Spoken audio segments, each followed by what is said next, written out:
All right, so picture this, okay?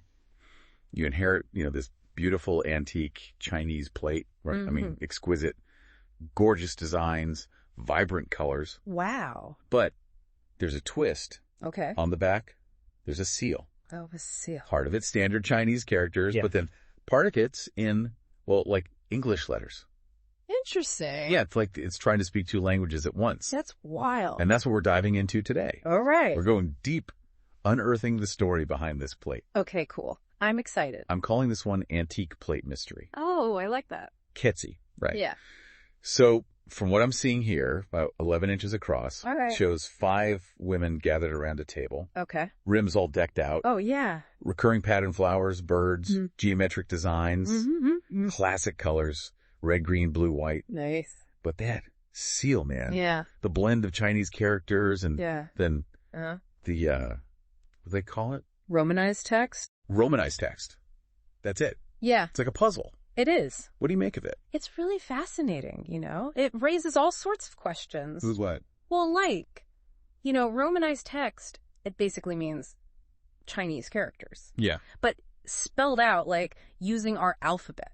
Oh, the one we use. Exactly. The Roman alphabet. Yeah. The English Like, alphabet. right. So seeing that on a piece like this Yeah. makes you wonder, Totally. was this made for a Western audience? Oh, interesting. Could this be like a sign of cultural exchange, Or even a piece specifically made to be like exported? Oh, well, like a cultural ambassador. Exactly. But let's not get too far ahead of ourselves. Right. Okay. Yeah. Let's rewind a bit. Okay. Our source mentions this Famille Rose style. Yes. Can you give us the lowdown on that? Famille Rose. All right. So that's a style known for its color palette. Yeah. Very vibrant colors. You're thinking reds, pinks, golds.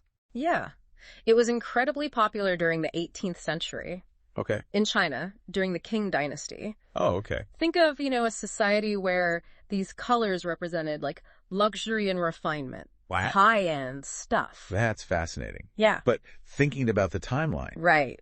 wouldn't that make the Romanized text on the seal even more bizarre? Oh, absolutely. Right. It's like Yeah. two different worlds colliding. It's like a paradox. Yeah, exactly. And that's what makes this so interesting, right? Because this clash kind of suggests maybe the plate isn't from the 18th century after all. Oh. It could point to a much later period. Like when? Well, perhaps the Republic period, that spanned from 1912 to 1949. Right.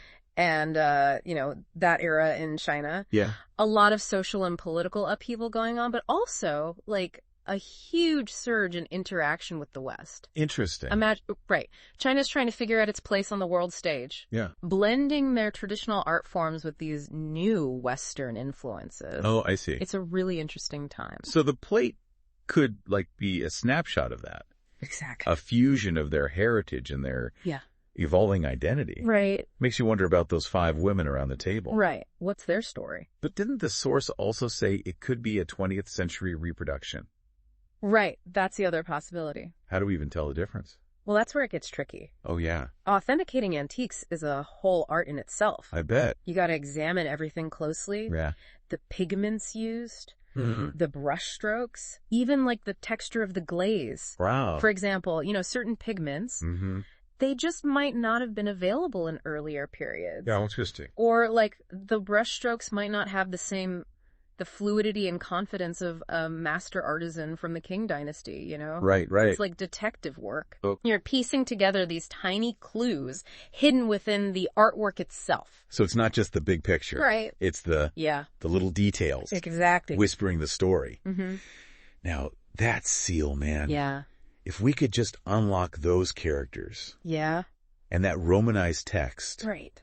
What kind of stuff would it tell us? Well, potentially. Yeah. Potentially the maker's identity. Oh, wow. The intended recipient. Wow. Maybe even a specific date or location. Really? Imagine, right. Yeah. Uncovering an inscription reveals that, this plate was a gift, say, from a Chinese merchant to a Western trader. Wow. Or, maybe a piece commissioned for a specific event. Wow. You never know. It's like you're holding a key to a hidden chapter of history. That's incredible. So we have this beautiful plate, potentially from this era when China was going through this huge shift. Yeah. The imagery, the seal. Yeah. It's like holding untold stories. It really is. And it reminds you, art isn't just like what you see. Mm-hmm. It's a connection to the past. Absolutely. And the coolest thing. Yeah.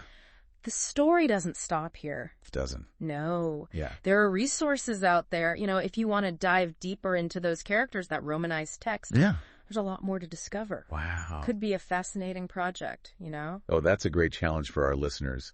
Unraveling those secrets. Yeah. Connecting this object to its time and place. Exactly. That's incredible. Yeah. Well, thanks for joining us for this deep dive into the world of antique Chinese plates. Antique Chinese plates. Fascinating stuff. It really is.